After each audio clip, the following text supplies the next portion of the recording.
श्रीराम जय राम जय जय राम, श्रीराम जय राम जय जय राम.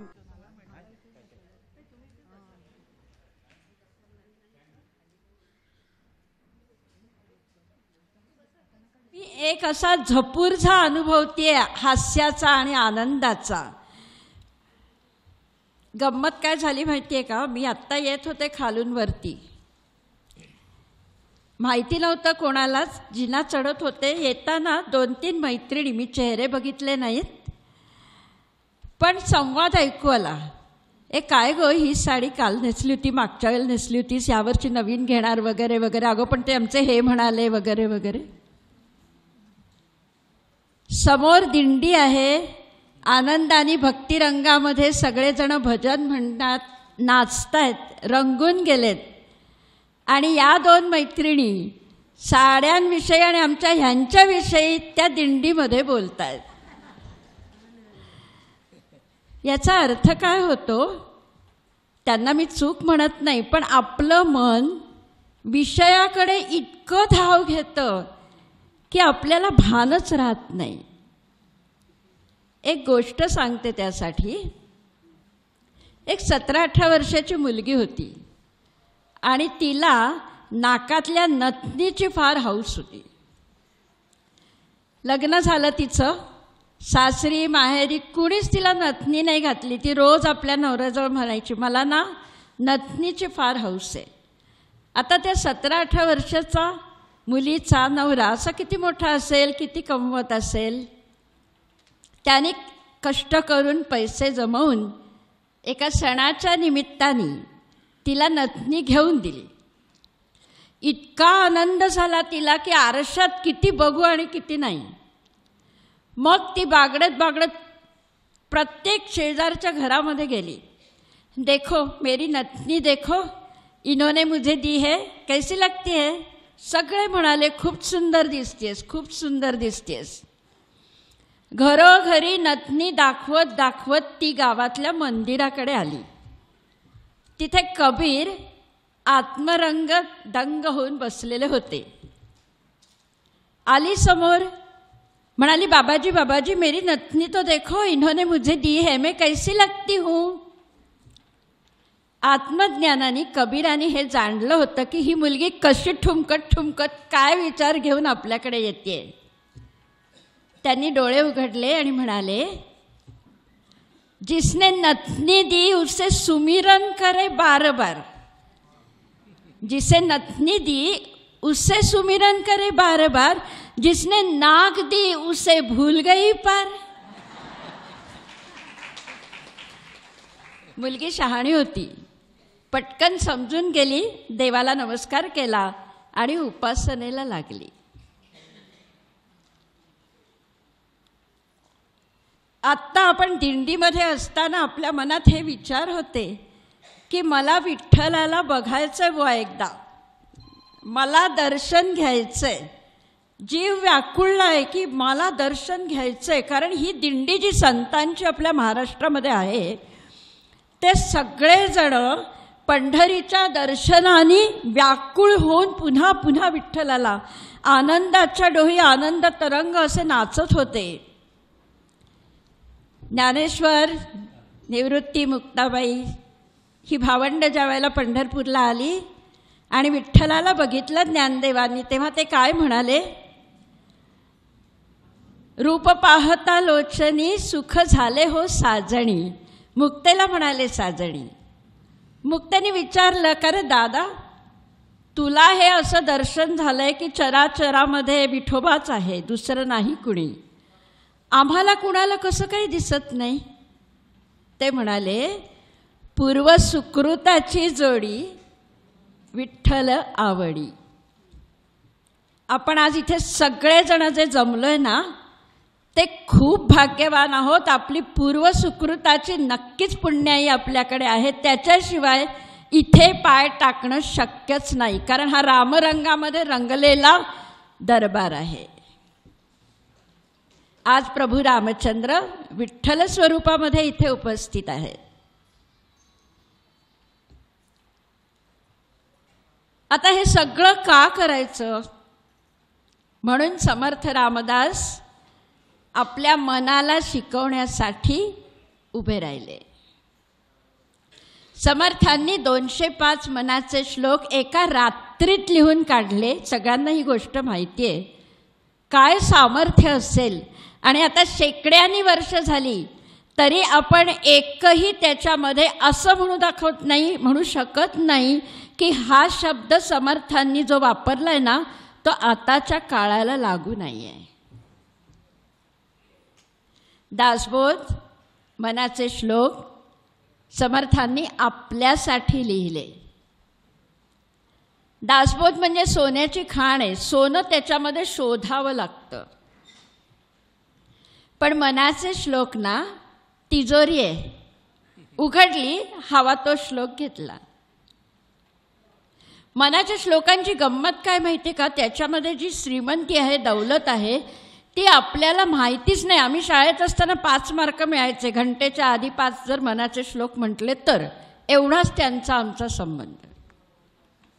मग पुढे कालांतराने मनाच्या श्लोकाचं पुस्तक आम्हाला मिळायला लागलं तर तसंच ठेवलं जायचं. खरं तर 205 पैकी एक जरी मनाचा श्लोक आपल्याला मनपूर्वक कळला तर आपलं जीवन सार्थकी लागलं. ही दिंडी, यात्रा, जे जे काही आपण करतो हे सगळं पंढरीला जातंय म्हणजे राघवाच्या पंथाने जातंय. राघवाचा पंथ म्हणजे काय? पहिल्या श्लोकात आहे ना, गणाधीश जो ईश सर्वा गुणांचा, मूळारंभ आरंभ तो निर्गुणाचा. निर्गुणाकडे मला एकदम नाही जाता येत. मला आधी सगुणाची भक्ती करावी लागते. कारण ना मला प्रत्यक्ष व्यक्ती किंवा वस्तू दिसल्याशिवाय तिचा अर्थ समजण्याची मानसिक ताकद माझ्याकडे नाही. त्यामुळे निर्गुणाचा नमो शारदा मूळ चत्वार वाचा, गमू पंथ आनंद या राघवाचा. रामदास स्वामींचं वैशिष्ट्य मला हे पहिल्यांदा खूप जाणवलं की ते गमू पंथ म्हणतात. तुम्ही जा, तुम्ही हे केलं पाहिजे म्हणजे हे असं होईल असं नाही म्हणत. चला माझ्याबरोबर. आणि हे वैशिष्ट्य आहे. ते आपल्याला घेऊन जात आहेत. आणि जाता जाता म्हणजे आपल्या आईबरोबर आपण चाललोय, आई आपल्याला काही काही सांगते आणि आपण बागडत बागडत चाललोय, असा काहीसा भास आपल्याला त्या मनाच्या श्लोकामध्ये निश्चितपणाने होतो. मग तुम्ही असं मनात आणाल किंवा आपण मनात येतं आपल्या की राघवाचा पंथ, पंथ म्हणजे काय, नेमकं काय, भक्तिपंथ म्हणजे काय? ईश्वर नावाची शक्ती आहे हे मला कळलं, ऐकून माहिती आहे. पण ईश्वर नावाची शक्ती मला जाणवली, अनुभूती घेतली. या कळण्यापासून वळण्यापर्यंतचा जो रस्ता, तो वारकरी पंथ, तीच दिंडी आणि तोच राघवाचा भक्तीचा पंथ. तेव्हा आत्ता आपण चाललोय या रस्त्यावरनं. मला असं वाटतं की आपल्यापैकी सगळेजण याच आत्ता मार्गावरती चाललेले आहेत. मग आजचा विषय आपण काय घेतलाय? मना सज्जना राघवी वस्ती कीजे. आता कुणाच्या मनात असं पण येईल की आज आषाढी एकादशी आहे, विठ्ठलाचं काहीतरी सांगायच्या ऐवजी हा राघव राघव काय सारखं म्हणतायत. विठ्ठल कुठे, राघव कुठे, तो होऊन गेला वगैरे वगैरे वगैरे. तर पहिल्यांदी हा भ्रम आहे. विठ्ठल, कृष्ण, दत्त, गणेश, दुर्गा किंवा राघव सगळे एकच आहेत आणि त्याला आपण परब्रह्म असं म्हणतो. आणि ते परब्रह्म आत्तासुद्धा इथे उपस्थित आहे. किती जण आपल्यापैकी जाणवू शकतात की माझ्याबरोबर भगवंत आत्ता इथे आहे? किती छान वाटेल आपल्याला जर जाणवलं की रघुनाथ किंवा विठ्ठल किंवा दुर्गा माता जे आपलं उपास्य दैवत असेल ते सतत माझ्याबरोबर आहे आणि ते मला घेऊन चाललंय. हा अनुभव घेण्यासाठी मला मनाचे श्लोक खूप मदत करतात. समर्थना मनाला वळवतात. वळवणं कठीण गोष्ट आहे बरं का. माझी मुलगी लहान होती त्यावेळेला आम्ही विशाखापट्टणमला होतो. तिथे सगळे तेलुगू भाषा बोलायचे. आम्हाला काही कळायचं नाही. ती छोटी 2-2.5 वर्षाची पुढे पळत सुटायची. संध्याकाळी भाजी आणायचा निमित्त काढून आम्ही मायले की बाहेर चालायचो. मी तिला मागे आरडाओरडा करत अगं अगं करत वाकडी तिकडी तिला हाकायची. मागून कंपनीची बस येत असे आणि ते लोक मला रोज बघत असत. शनिवारी ज्या वेळेला आम्ही एकत्र भेटत असू त्यावेळेला ते मला म्हणायचे, वहिनी बघितलं स्वानंदीला कसं हाकता गुरु हाकल्यासारखं. तर हे जे आपण हाकणं करतो किंवा वळवणं करतो ना, असं आपल्या मनाला करायला लागतं. कारण आपलं मन सज्जन खरं तर नाही आहे. पण रे माझ्या बाळ्या, रे माझ्या बबड्या असं करत जसं लहान मुलाला आपण सांगतो तसं त्या मनाला मी सज्जन म्हणते किंवा समर्थ म्हणतायत. खरं तर सज्जन याचा अर्थ सज्ज सज्ज नसलेलं. श्रीकृष्णांनी सुद्धा पहिल्यांदी अर्जुनाचं मन सज्ज नव्हतं ते सज्ज केलं आणि मग गीता सांगितली.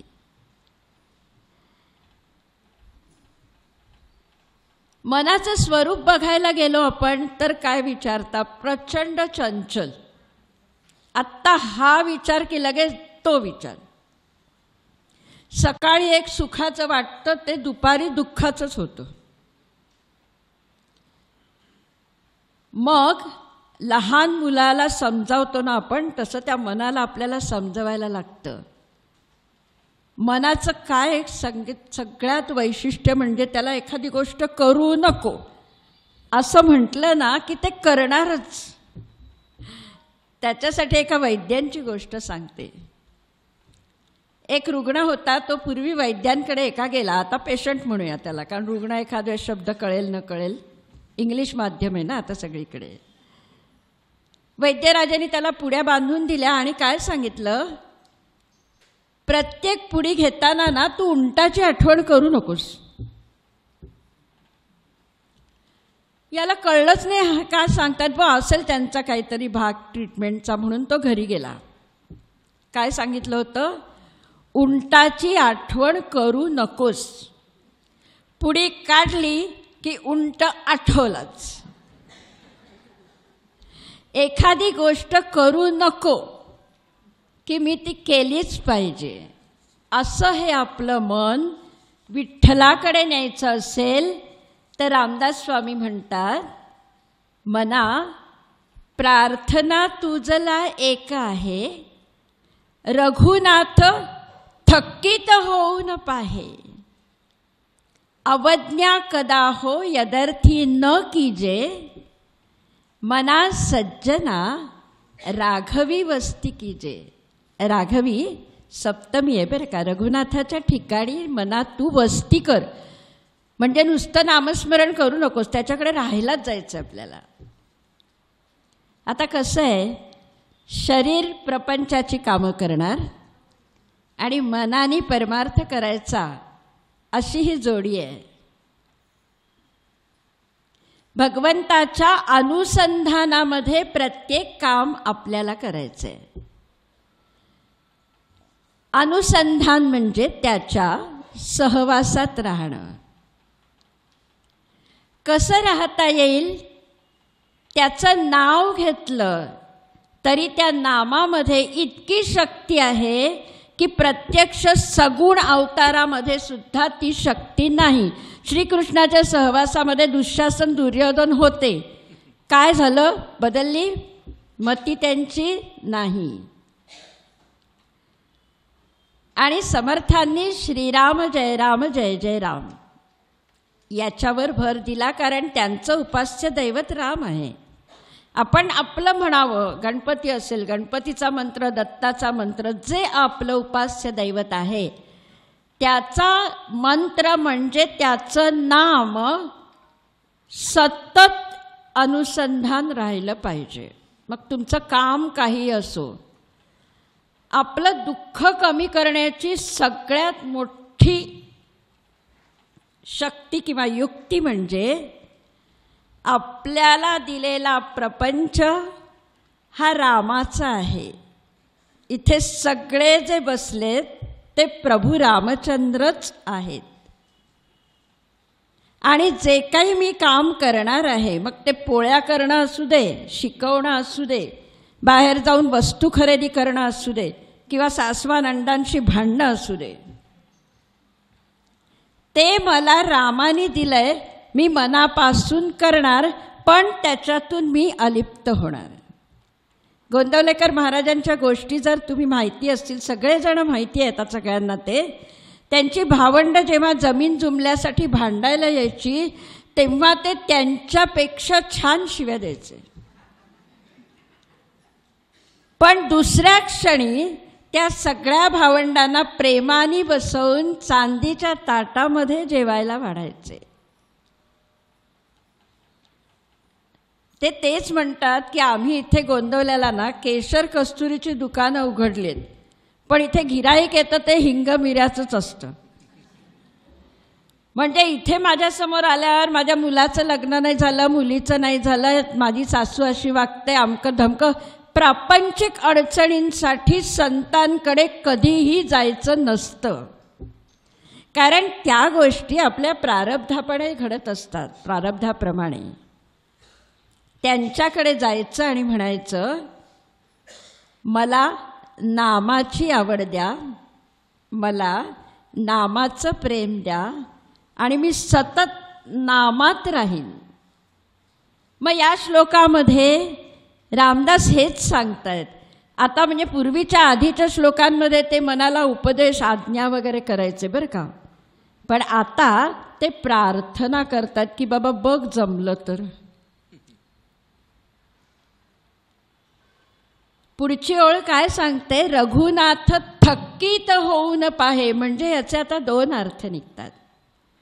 एकतर भक्तांनी माझी इतकी भक्ती केली आहे की प्रत्यक्ष राघव विठ्ठल ते परब्रह्म माझ्याकडे थक्क होऊन बघतंय, अगं बाई काय ही भक्ती तुझी. आणि दुसरा अर्थ निघतो, आपण या राघवाच्या, या विठ्ठलाच्या, या परब्रह्मानी निर्माण केलेल्या विश्वाची रचना पाहायला गेलो तर अक्षरशः थक्क होऊन जातो. बघा ना, योग्य वेळेला दिवस रात्र होते, पावसाळा येतो, थंडी येते, झाडांचे रंग बदलतात, इंद्रधनुष्य पडतं, अनेक गोष्टी, झरे, धबधबे, डोंगर, पर्वत, आपल्या आजूबाजूला असलेली वेगवेगळ्या तऱ्हेची माणसं. विश्वनिर्मितीचं कौतुक असं आहे की हा चैतन्यदायी विठ्ठल किंवा परब्रह्म किंवा राम आपल्याला प्रत्येक ठिकाणी चैतन्य आनंद देऊन जातो. मला ना कोणी म्हटलं की मला जप करायला बसलं ना की प्रचंड झोप येते, कंटाळा येतो, की मला थोडंसं हसायला येतं. कारण सांगू का, आपण श्रीराम जय राम जय जय राम म्हणतो म्हणजे आपण चैतन्याच्या सहवासात असतो, म्हणजे आपण आनंदाच्या सहवासात असतो. मग मला झोप आली, मला कंटाळा आला, हे शक्यच नाही असं का होतं? कारण मी म्हणते श्रीराम जय राम जय जय राम आणि लक्ष माझं सुनबाई परत आल्यावर स्वयंपाक करते की नाही का मला करायला लागतो, अशा कुठल्या तरी प्रापंचिक विचारात असतं. रघुनाथाची सगळी विश्वनिर्मिती बघितली ना तर एक गोड कविता मला 2 ओळी येतात, त्याच्यामध्ये फार सुंदर वर्णन. चांदवा नभाचा केला, सूर्यचंद्र लटकती त्याला, जणू झुंबरे छताला, सुबक झुंबरे छताला, वर पांघरली धरती. किती सुंदर वर्णन आहे. पाऊस पडतोय, सकाळची वेळ आहे. आत्ता शाळा सुरू झाल्यात ना, छोटी छोटी मुलं नव्या नव्या रंगीत रंगीत त्या सगळ्या बॅगा, डबे, बाटल्या घेऊन चाललेत.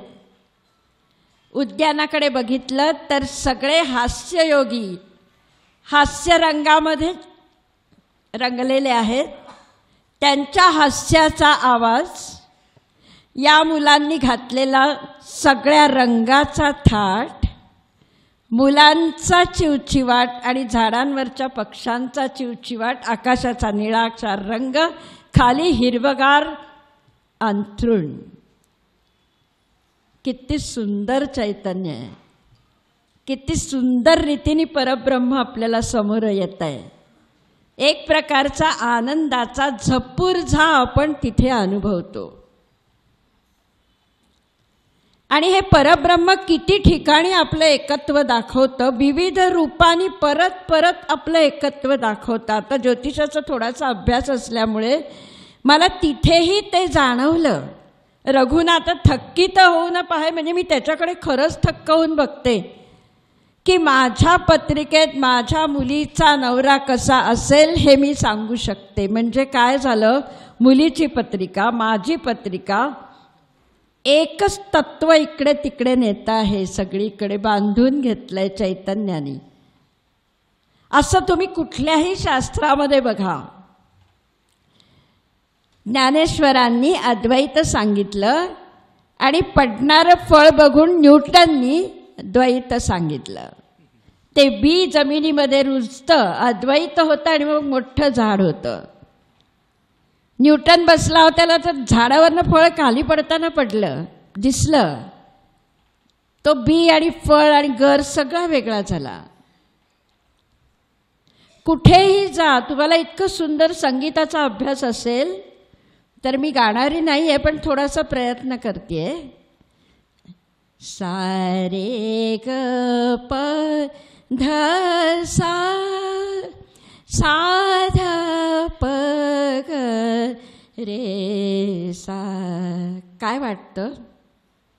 सकाळ झाली आहे, सूर्य उगवतोय आणि अगदी प्रसन्न वातावरण आहे.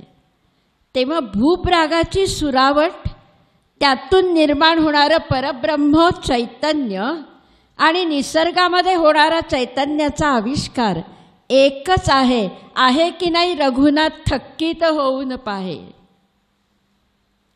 तेच आपण दुसऱ्या पद्धतीने म्हटलं, नी रे ग रे ग नी रे ध नी रे सा, ग रे सा नी ध नी ध प ध नी रे ग नी रे सा. दिवे लागण झाली आहे, पक्षी घरट्याकडे परत येत आहेत, गायवासरं परत येत आहेत. थोडंसं गूढ वाटतंय कारण संध्याकाळची वेळ तशी असते.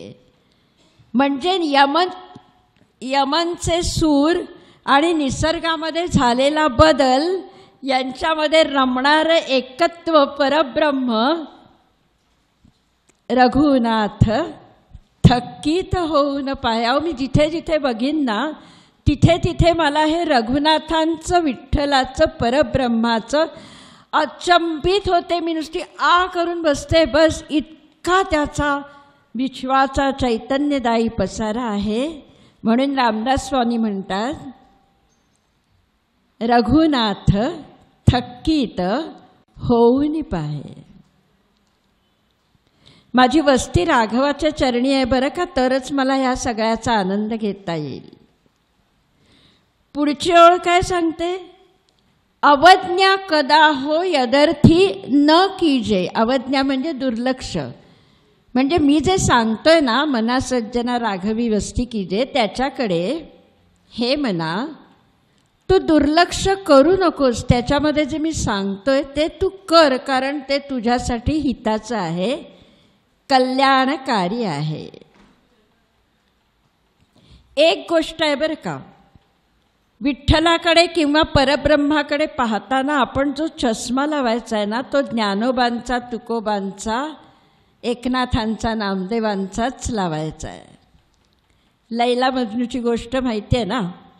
लैलाच्या प्रेमात मजनू होता, त्याच्या वडिलांना ती पसंत नव्हती सून म्हणून त्यांनी लैलापेक्षा अधिक सुंदर, अधिक देखण्या मुली त्याला दाखवल्या आणि म्हणाले की बघ तुझ्या लैलापेक्षा किती सुंदर आहेत. तो म्हणला नाही बाबा नाही, लैला को देखने के लिए मजनू की आंखें चाहिए. परब्रह्माला बघण्यासाठी संतांचाच चष्मा लावून मला बघितलं पाहिजे, तर मला विठ्ठल इथे आहे. आत्ता या क्षणी मी म्हटलं हनुमंत इथे आहेत हे बघा, आहेतच. अवज्ञा करू नका की भगवंत आपल्यातच आहे, आपल्या हृदयातच आहे, दुसरीकडे कुठेही जायची गरज नाही. काय होतं गंमत माहिती आहे का, आता समजा समर्थगडावर जायचं आहे, बरेच आपण काय म्हणतो, किंवा शिवथरघळीत जायचं आहे किंवा शेगावला जायचं आहे, प्रत्येकाची श्रद्धा वेगळी. आपण काय म्हणतो, जायचं आहे बुवा शिवथरघळीत एकदा प्रतापगडावर, पण काय समर्थांच्या मनात असेल तेव्हा योग येणार ना. आणि इथे मात्र सिनेमा मुरंबा बघायला जाणार, तिकीटं काढणार, त्रास घेणार आणि जाऊन तो बघूनच येणार. म्हणजे तो सिनेमा बघण्याचा योग मी स्वतः जुळवून आणला. आणि शिवथरघळीत जायच्या वेळेला मात्र मी म्हणते भगवंताची इच्छा, ते नेतील तेव्हा खरं. म्हणजे आपण काय करतो, प्रपंच आपण स्वतः योग जुळवून आणतो आणि परमार्थात मात्र भगवंतावर सरळ ढकलून देतो. म्हणून समर्थ म्हणतायत असं मना तू करू नकोस. तुला शेगावला जायचंय ना, ठरव, जाशील. प्रतापगडावर जायचंय, ठरव. शिवथरघळीत जायचंय, तू ठरव आणि जा. वामनराव पै म्हणतात ना, तूच आहेस तुझ्या जीवनाचा शिल्पकार. तसं रामदास म्हणतायत अवज्ञा कदा हो यदर्थी न कीजे. मग काय करायला पाहिजे, मना सज्जना, अरे बाळ्या बबड्या सज्जन म्हणा, तू राघवी वस्ती कीजे. रघुनाथाचं नाव फक्त आनंद, प्रसन्नता आणि निश्चिंतता देते. करून बघा प्रयोग. आत्ता माझं हे जे काही चाललंय ते ऐकताना एखादीच्या मनात येत असेल, आता बाई पाऊस येतो की काय रिक्षा मिळणार की नाही. म्हणजे कानावरती रामाचे शब्द पडतात, मन गेलंय रिक्षा मिळणार की नाही. मग त्यावेळेला आपण आपल्या मनाला असं वळवायचं की रामरायांनी मला इथे आणलंय, रामरायाच मला रिक्षा मिळवून देणार आहेत. खाली उतरल्यावर बघा रिक्षा समोर उभी राहते की नाही, मला फोन करून सांगा. हा अनुभव मी जिथे प्रवचनाला जाते त्या सोसायटीतला पण नेहमी दिलाय बायकांना. त्यांची ना नेहमी तक्रार काय असतं, त्या वॉचमनला त्या सांगतात सोमवारी प्रवचन खुर्च्या मांडा, आणि तो काही मांडत नाही. दर सोमवारी त्याला ते फोन करायला लागतो, मग येतायत, मग ते चहा प्यायला गेलेले असतात वगैरे वगैरे. मग त्यांच्या नावाने शंख करत बसलेल्या असतात बायका. मी त्यांना म्हटलं आपण आजपासून असं धरूया की पुढच्या सोमवारी वॉचमन नक्की खुर्च्या आणून मांडतील. 8 दिवस फक्त एवढाच विचार करायचा.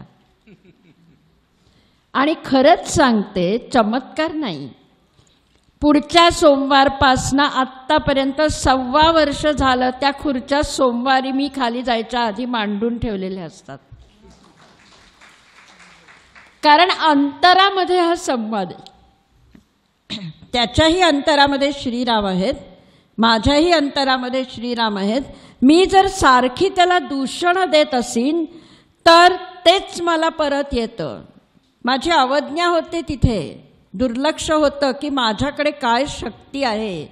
आणि रामदास पुन्हा पुन्हा हेच सांगतात, तुझ्यात शक्ती आहे हे मना, तुझ्यात शक्ती आहे, तू ती योग्य पद्धतीने वापर.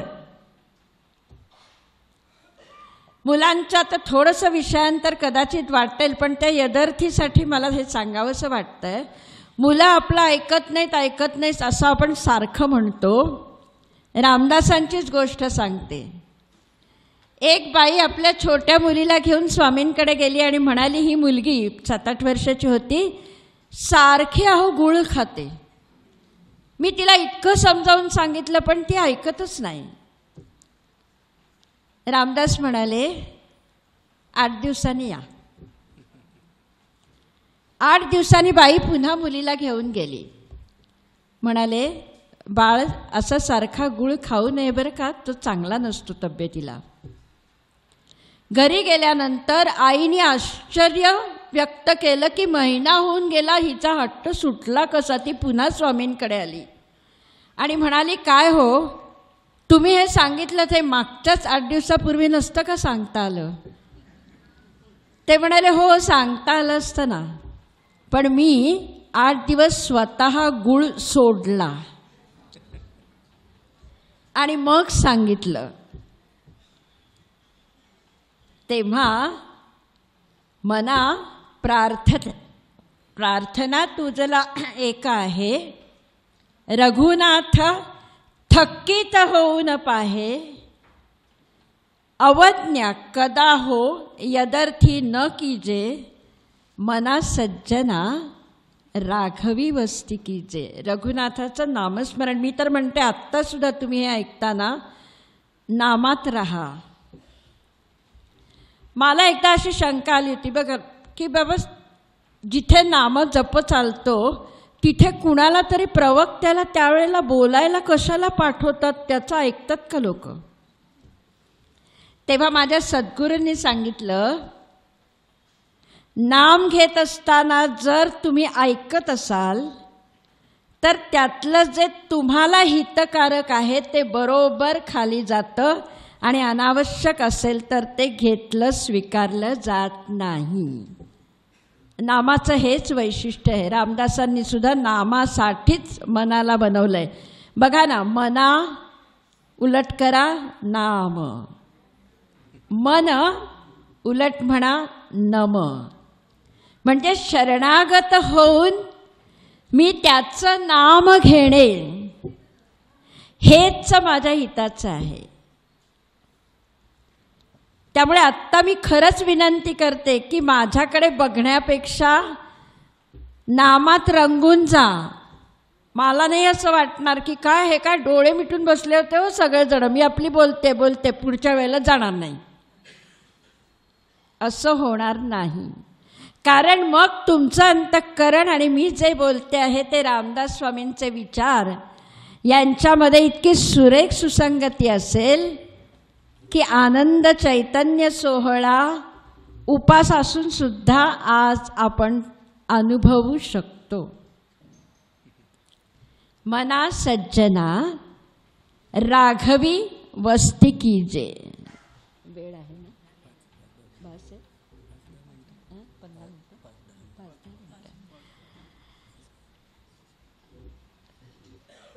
आणखीन एक गोष्ट सांगते. खरं तर ना मी आत्ता असं ठरवून आले होते की आपण मनाचे श्लोक रघुनाथ वस्ती कीजे या अर्थाचे, राघवी वस्ती कीजे, कमीत कमी 5 तरी बोलायचेच बरं का. पण कसे बोलणार? विश्वनिर्मिती करणारा जो चैतन्यदाता विठ्ठल आहे, श्रीराम आहे, परब्रह्म आहे, तो मला पुन्हा पुन्हा सगळ्यांशी एकतांता राखत कसं चैतन्य एकमेकांना आपण देऊ शकतो हा अनुभव घ्यायची प्रेरणा देते.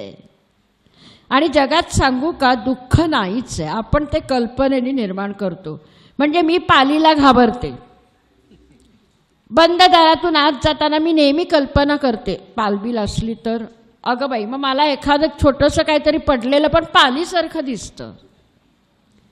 मग हे जे दुःख आहे माझं ते मीच निर्माण केलं आहे. आणि म्हणून सगळे संत आपल्याला एकच सांगतात की तू स्वतः काही करूच नकोस, जे काही करायचं आहे तो करतोय, तू फक्त त्याच्यावर भार ठेवून निश्चिंत राहा. गोंदवलेकर महाराजांचा एक शिष्य असा जंगलातनं जात होता. समोरून वाघ आला, घाबरला, जोराजोरात महाराजांचं स्मरण सुरू केलं 5-7 मिनिटांनी महाराज स्वतः आले. त्यांनी वाघाकडे बघितलं.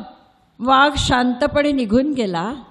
महाराज ह्याला म्हणाले, अरे मला बोलवण्यापेक्षा रामाला बोलवलं असतंस ना तर 2 मिनिटात तो आला असता. आणि त्याहीपेक्षा तू जर नाम घे तिथे आला असतास ना तर वाघ समोर आलाच नसता. येत आहे ना लक्षात? त्यामुळे हास्ययोग करणारे जे साधक आहेत ते आधीच या चैतन्यदायी विश्वाचा अनुभव घेतातच. पण त्याचबरोबर जर मी नामात राहिले तर माझा प्रपंचसुद्धा घरी आल्यावर छान होतं हे माझ्या लक्षात येईल. त्यामुळे समर्थांचे श्लोक त्यावेळेला लिहिलेले आत्तासुद्धा आपण जर नीट समजून घेतले तर आपण फक्त फायदा म्हणतो ना. फायदा काय होतो तर मी स्वतःचं जीवन अतिशय समाधानाने, सुखाने आणि आनंदाने जगते. श्रीराम जय राम जय जय राम हा जप तुम्ही रडकं तोंड करून मला करूनच दाखवा. नाहीच येत.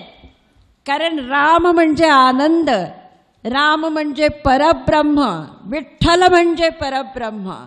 आत्ता मगाशी गंमत काय झाली, पहिल्या श्लोकात ते इथे भजन म्हणत असताना सगळेजण विठ्ठल विठ्ठल विठ्ठल विठ्ठल म्हणून गेले. हार्ट अटॅक येण्याची शक्यता गेली. कारण विठ्ठल विठ्ठल विठ्ठल म्हटल्यानंतर त्याचे तरंग आपल्या हृदयावर परिणाम करतात. हे आता सगळीकडे व्हॉट्सॲपवर मला खूप फिरतंय. शक्ती आहे, तिची निर्मिती आपण आहोत. आपण जर आपल्या मुलाचं आणि मुलीचं एवढं प्रेमाने करतो तर तो विश्वनियंता आपल्याकडे दुर्लक्ष कसं करेल. मना प्रार्थना तुझला एक आहे, अवज्ञा कदा हो यदर्थी न कीजे. पण त्यासाठी काय कीजे, रामदासांचं एक वैशिष्ट्य आहे. काय करावं हे सांगितलं, काय नको करावं हे सांगितलं की मग काय करावं हे सांगतात. पुढच्या ओळीत न केल्यामुळे काय होतं आणि केल्यामुळे काय होतं याचंही लगेच स्पष्टीकरण असतं. त्यामुळे एक श्लोक घेतलात ना, भुजंग प्रयातमध्ये केवढी प्रतिभा. तो भुजंग जेव्हा जातो ना त्यावेळेला तो मागे पुढे 2-1 असं करतो. श्लोक काढून बघा, एखादा अपवाद आढळेल तुम्हाला. पण 2 दीर्घस्वराची अक्षर असतात, मना, सज्जना, तुझला, दीर्घ ला ना वगैरे, आणि 1 ऱ्हस्व. याच्यामध्ये अपवादात्मक श्लोक आहेत की जिथे तेही पाळलं गेलं नाही आहे. पण ओव्हरऑल भुजंग प्रयातमध्ये 205 श्लोक एकाच बैठकीत कल्याणाला सांगणं म्हणजे प्रत्यक्ष हनुमंतच ना. ते रामदास स्वामी प्रत्यक्ष जगद्गुरू, प्रत्यक्ष हनुमंत म्हणजेच प्रत्यक्ष विठ्ठल परब्रह्म आणि सद्गुरूसुद्धा रामदास. आज मला वेळ खूप कमी आहे त्यामुळे आषाढी एकादशीच्या आणि पुढे येणाऱ्या अनेक सणांसाठी मी सगळ्यांना शुभेच्छा देते. आज इथेच थांबते. पुन्हा परत भेटूया. जय जय रघुवीर समर्थ.